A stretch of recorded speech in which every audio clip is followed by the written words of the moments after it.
जाने माने यूट्यूबर हैं ध्रुव राठी, जिनका नाम आपने सबने सुन रखा होगा। सोशल मीडिया पे काफ़ी पॉपुलर, एक्टिव भी रहते हैं, जो जाने जाते हैं अपने मल्टी एनालिसिस के लिए, जैसे कि करंट अफेयर्स हो, सोशलाइजेशन हो, इकोनॉमिक हो एंड वर्ल्ड वॉर हो, या फिर देशों में क्या चल रहा है, क्रिकेट हो, मतलब एक्स वाई जेड हर चीज़ का वो एनालिसिस करते हैं।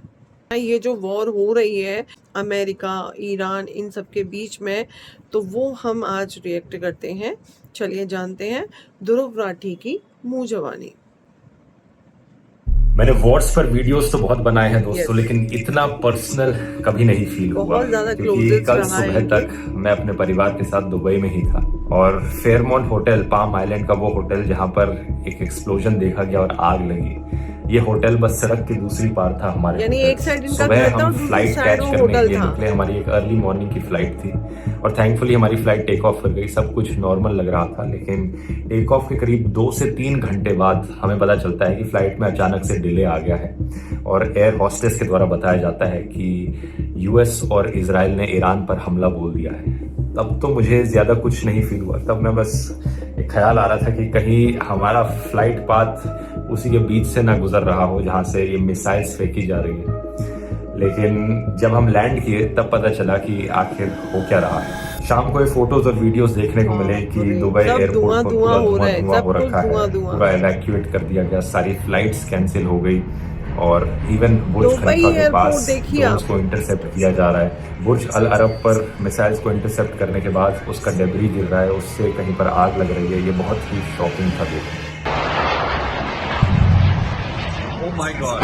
स्पेशली इसलिए क्योंकि कुछ फैमिली मेंबर्स थे मेरे साथ जिनकी फ्लाइट कुछ घंटे बाद की थी और वो अपनी फ्लाइट अनफॉर्चुनेटली नहीं कैच कर पाए, उनकी फ्लाइट कैंसिल हो गई और वो अभी तक दुबई के एयरपोर्ट पर ही फंसे हुए हैं और कोई पता नहीं अब कि कब एयरपोर्ट वापस खुलेगा, आगे क्या होगा।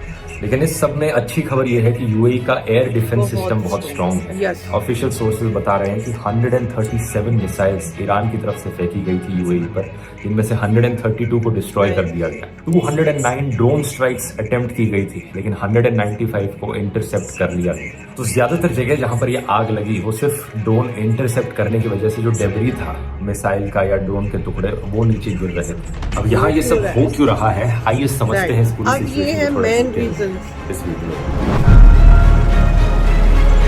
अमेरिका और इजराइल ने मिलकर ईरान पर फुल स्केल मिलिट्री अटैक शुरू कर दिया है। ऑपरेशन को नाम दिया है ऑपरेशन एपिक फ्यूरी और ये कोई एक दिन का स्ट्राइक नहीं है। यूएस ऑफिशियल्स कह रहे हैं कि ये कई दिनों तक चलेगा। We are going to destroy their missiles and raise their missile industry to the ground. It will be totally again obliterated. Tehran, Isfahan, Qom, Kermanshah, पूरे ईरान में बॉम्ब्स गिर रहे हैं। सबसे शॉकिंग, ईरान के supreme leader Ayatollah Ali Khamenei के compound पर भी स्ट्राइक्स हुई और अब ये कंफर्म हो चुका है कि वो मारे जा चुके हैं। ये चीज ईरानियन स्टेट टीवी ने खुद कंफर्म की। हजरत आयतुल्लाह उज़्मा सैयद अली हुसैनी खामेनी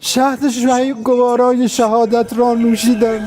ईरान में अब 40 दिन की नेशनल मोर्निंग और 7 दिन की छुट्टी का ऐलान किया है। खामेनी अपने ऑफिस में थे जब ये स्ट्राइक हुई। इसके साथ साथ उनकी बेटी, उनके दामाद और पोती की भी जान गई है। इसके अलावा ईरान की सेना के कई सारे टॉप कमांडर्स भी एक डिफेंस काउंसिल मीटिंग में मारे गए। ट्रंप ने कहा, the people that make all the decisions, most of them are gone. और तेहरान की सड़कों पर इसका रिएक्शन बटा हुआ रहा। एक तरफ कुछ लोगों ने जश्न मनाया तो दूसरी तरफ कुछ लोग रो रहे थे। जवाब में ईरान ने सिर्फ इजराइल पर ही नहीं बल्कि यूएई, कतर, बहरीन, कुवैत सब पर मिसाइल्स दागे हैं। दुबई में धमाके सुनाई दिए। आबू धाबी में एक इंसान की जान गई मिसाइल डेब्री की वजह से। दोहा में यूएस के अल उदैद एयरबेस की तरफ धुआं उठ रहा है। बहरीन में यूएस नेवी के 5th फ्लीट बेस पर तो डायरेक्ट हिट हुआ, जिसका ये बहुत ही शॉकिंग वीडियो भी सामने आया। ईरान की आर्म्ड फोर्सेस IRGC ने कहा कि उन्होंने 27 अमेरिकी मिलिट्री बेसिस पर हमला किया है। इस ऑपरेशन का नाम ऑपरेशन ट्रू प्रॉमिस 4 रखा गया, लेकिन हमला सिर्फ मिलिट्री बेसिस पर नहीं बल्कि सिविलियन एरियाज पर भी किया गया है। इसका सीधा सबूत दुबई, कुवैत और बहरीन में देखने को मिलता है, जहां 5 स्टार होटल से लेकर इंटरनेशनल एयरपोर्ट्स को टारगेट किया गया। इमेजिन करो दोस्तों, इन्हीं गल्फ कंट्रीज में 1 करोड़ से ज्यादा इंडियंस रहते हैं। जहां जहां मिसाइल्स गिर रही हैं वहां आपके रिलेटिव्स, आपके दोस्त हैं, लाखों इंडियन वर्कर्स हैं। इंडिया की एम्बेसी ने एडवाइजरी जारी की है कि इंडियंस अटमोस्ट कॉशन बरतें। इजराइल में भी अकेले 18,000 से ज्यादा इंडियन स्टूडेंट्स हैं। ज्यादातर गल्फ देशों की पूरी एयर स्पेस को क्लोज किया जा चुका है, सारी फ्लाइट्स कैंसिल हो गई हैं। लेकिन अगर ये स्ट्राइक्स फुल स्केल वॉर में बदल गई तो इसका इम्पैक्ट और भी बहुत बुरा पड़ेगा। इंडिया अपना 50% से ज्यादा crude oil straight of Hormuz से इंपोर्ट करता है। अभी इंडिया 26 लाख बैरल्स ऑयल हर रोज गल्फ कंट्री से इंपोर्ट करता है। अगर ईरान ने हॉर्मुज को बंद कर दिया तो इंडिया का ऑयल सप्लाई रुक सकता है। रिपोर्ट्स आ रही हैं कि ईरान की फोर्सेस ने स्टेट बंद करने का ऐलान ऑलरेडी कर दिया है। एक्सपर्ट्स इसे इंडिया का नाइटमेयर सिनेरियो कह रहे हैं। सीधा असर होगा कि पेट्रोल डीजल महंगा हो गया, शिपिंग कॉस्ट बढ़ेगी, इन्फ्लेशन बढ़ेगी और रुपये पर और भी दबाव पड़ेगा। और यहाँ पर टाइमिंग भी देखिए दोस्तों, प्रधानमंत्री मोदी सिर्फ 2 दिन पहले इजराइल से लौटे हैं। 25-26 फरवरी को मोदी इजराइल में थे, नेतन्याहू के साथ डिनर कर रहे थे, उनके पार्लियामेंट नेसेट में स्पीच दे रहे थे। और अब ये देखो, इजराइल डिफेंस ऑफिशियल ने रॉयटर्स को बताया कि ये अटैक हफ्तों पहले ही प्लान हो चुका था। इसी कारण से कांग्रेस के लीडर्स ने सवाल उठाया है कि मोदीज फ्रेंड नेतन्याहू ने इंडियाज ओल्ड फ्रेंड ईरान पर अटैक कर दिया। ओवैसी ने कहा कि इंडिया ने हमेशा इस कॉन्फ्लिक्ट में न्यूट्रल पोजीशन रखी है, लेकिन अटैक से ठीक पहले इजराइल विजिट करना एक बहुत ही गलत मैसेज देता है। लेकिन इस पूरी सिचुएशन की सबसे दिल दहला देने वाली बात यह है कि ईरान में स्कूल्स पर भी अटैक किया गया। ईरान के शहर मिनाब में एक लड़कियों के प्राइमरी स्कूल पर बम गिरा, जिसमें कम से कम 100 बच्चे मारे गए। ये दिन के वक्त में हुआ जब स्कूल भरा हुआ था। और आयरनी की बात देखिए कि इजराइल का ऑफिशियल अकाउंट फिर क्या ट्वीट करता है, Israel has the right to defend itself, जबकि पहला हमला उन्होंने यहां पर किया। इस करंट सिचुएशन की शुरुआत दोस्तों दिसंबर 2025 में हुई थी, जब ईरान की इकोनॉमी कोलैप्स हुई, करेंसी 40% गिर गई और खाने का दाम 72% बढ़ गया। ईरान में हिस्ट्री के सबसे बड़े प्रोटेस्ट शुरू हुए और ईरान की सरकार ने अपने ही लोगों पर गोलियां चलवाई।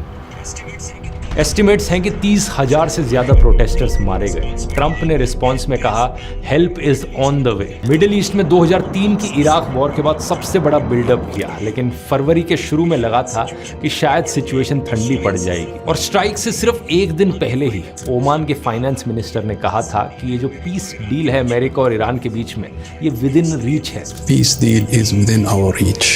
लेकिन अगले ही दिन बॉम्ब्स की बरसात होने लग जाती है।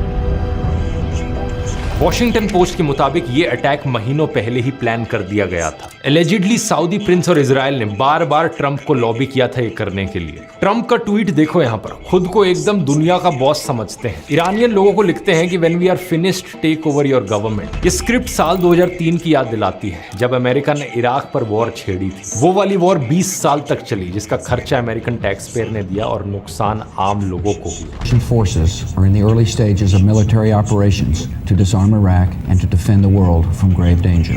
अब यहाँ पर ईरान इराक से 2 गुना ज्यादा बड़ा है और बहाना दिया जा रहा है कि ईरान के डिक्टेटर को हटाने के लिए, ईरान के लोगों के लिए शांति और डेमोक्रेसी लाने के लिए ये सब किया जा रहा है। To prevent this very wicked, radical dictatorship, hour of your freedom is at hand. लेकिन देखने वाली बात यही होगी कि इससे आम लोगों को फायदा होता है या नुकसान। बहुत से लोगों को ऊपर ऊपर से देखकर लगता है कि ऑब्वियसली इससे फायदा ही होगा, आखिर एक देश का डिक्टेटर जो मारा गया है। लेकिन एक फॉरेन पावर का इस तरीके से इंटरफेयर करना चीजों को बद से बदतर भी बना सकता है। इसका सबसे बड़ा उदाहरण है गद्दाफी और सद्दाम हुसैन। दोनों बड़े क्रूर डिक्टेटर्स थे, लेकिन अमेरिका ने जब इन्वेड करके इन डिक्टेटर्स को हटाया तो ये देश और अनस्टेबल बन गए। आम जनता के लिए हालत बद से बदतर हो गई और नए आतंकवादी संगठन पैदा हो गए। अब सबसे बड़ा डर यही है, कहीं ईरान भी इस तरीके से अनस्टेबल ना हो जाए। अगर आपको इस पूरी सिचुएशन के पीछे जियोपॉलिटिक्स को डिटेल में समझना है, क्या इतिहास रहा है ईरान वर्सेस इजराइल और यूएसए का, तो इसे मैंने इस वाले वीडियो में समझाया है, यहाँ क्लिक करके देख सकते हो।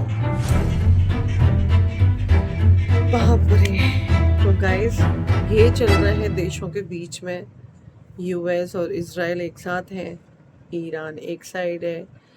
सबसे बड़ी दुख की बात ये है कि जब आपका अपना कोई फंसा होता है इन जैसी सिचुएशनों में, ऊपर से ऑर्डर दे दिए जाते हैं, मिसाइल छोड़ दी जाती हैं, लेकिन छोड़ी कौन सी जगह पे जाती हैं? स्कूलों पे, जहाँ छोटे छोटे बच्चे स्टडी करने जाते हैं, जो कल का फ्यूचर देखते हैं, और पता चलता है कि वो रहे नहीं। देखो, अगर कोई नेचुरल डेथ होती है तो समझ में आता है, उसका इतना दुख नहीं होता। क्यों? क्योंकि जितना ऊपर वाले ने लिखा है उतना ही एज उनको मिलेगा। लेकिन जो छोटे छोटे बच्चे जिन्होंने अभी दुनिया में कुछ देखा ही नहीं है, जो सिर्फ स्टडी कर रहे हैं, उनके ऊपर अब मिसाइल दाग रहे हैं और वो मर जाते हैं। कईयों के तो मतलब शरीर के हिस्से भी नहीं मिलते हैं।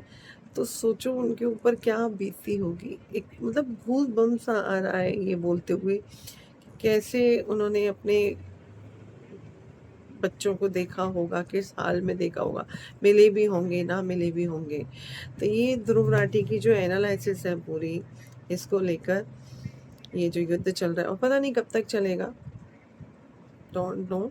और ये बात फैक्ट उन्होंने कही कि ट्रम्प अपने आप को अत्ते खां समझते हैं।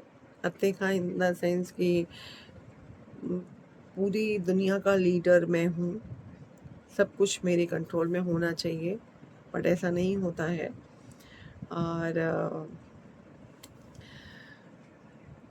जल्दी से थम जाए यार ये, और ईरान को इन दोनों महाशक्तियों से लड़ने की ताकत दे, मैं बस यही कहूँगी।